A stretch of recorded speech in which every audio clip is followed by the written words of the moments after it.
Eu super gostaria de poder dar um pequeno primeiro passo de como é que eu poderia te ajudar a fazer essa transição de carreira, isto é, você realmente focar nesse trabalho tão sensacional, tão maravilhoso que você está fazendo. E aí, então, assim, me conta um pouquinho sobre qual que seria, o que atualmente seria, eu não gosto de rotular, mas assim, qual seria o obstáculo, ou qual seria o empecilho, ou a questão em si? Não quero colocar nem positivo nem negativo, não sei se eu Entendi, essa eu entendi. situação. Aham. Eu penso que a maior dificuldade com essa transição é realmente a Uhum, questão, eu acho que financeira, para uhum, mim.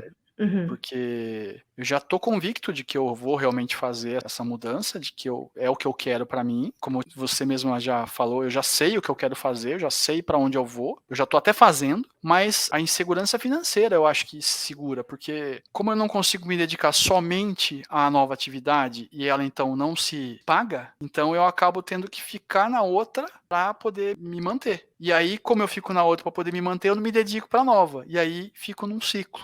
entendi. E você já tem algum tipo de planejamento, alguma estratégia para você fazer essa transição nesse momento? Ou como é que está o seu processo? Eu entendi que você está fazendo o processo, e Sim. mais concretamente, como é que você tem feito esse planejamento em termos de data, em termos de especificidade do seu planejamento, da sua transição, digamos assim? E eu confesso que eu não sou uma pessoa muito organizada, eu não sou uma pessoa que faz planejamento por escrito. Eu Sim. tenho um planejamento mental, e eu sei que isso faz diferença. Se eu tivesse um planejamento por escrito, talvez eu tivesse tendo mais foco, né, olhando para a data, falar: "Isso aqui é o que eu quero". Mas realmente não tenho esse planejamento, eu estou acompanhando e vendo. A hora que a nova atividade se firmar, é a hora que eu vou poder dar o passo que eu quero dar. Uhum, entendi.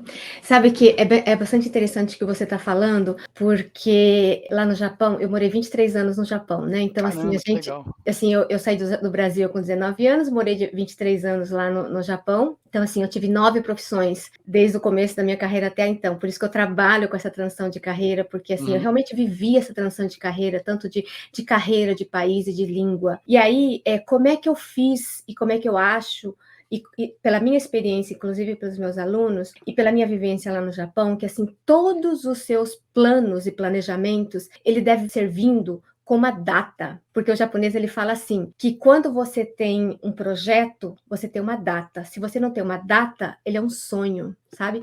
E aí, mensurável no sentido, colocar números. Data, sim, você estava falando dessa questão financeira. Então, assim, para eu fazer essa transição, quanto que eu preciso ter para fazer a transição. E outra questão também, por exemplo, a questão que nós estamos colocando é financeira. Eu sei quanto que é o meu gasto, porque eu sempre digo que assim, a questão não é o quanto você ganha, e sim o quanto você gasta e Uhum. consegue fazer esse planejamento, né? Sim. E além disso, quanto você consegue economizar? Quanto você consegue mensalmente? E se, por exemplo, se você não está economizando nada, então R$ 10, zero é melhor que 10. Ops, ao Ao contrário, contrário. zero, É. zero é zero, não tenho Uhum. nada. Então, Certo. R$ 10 já é alguma coisa, R$ 50, sensacional. E assim por diante. Agora, Sim. esse planejamento financeiro, ele tem que ser totalmente realista, né? Porque assim, às vezes quando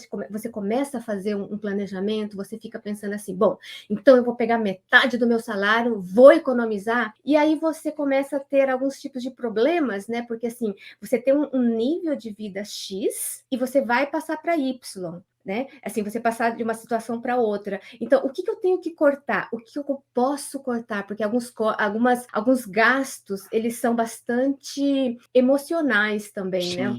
O que eu dou bastante exemplo é de um carro. Por exemplo, eu acho que um carro é como se fosse um filho. Então, se esse carro, para mim, ele tem um sentido emocional, um sentido de liberdade, um sentido de eu ter conseguido alguma coisa de concreto e que isso me traz uma força, definitivamente você tem que manter o carro.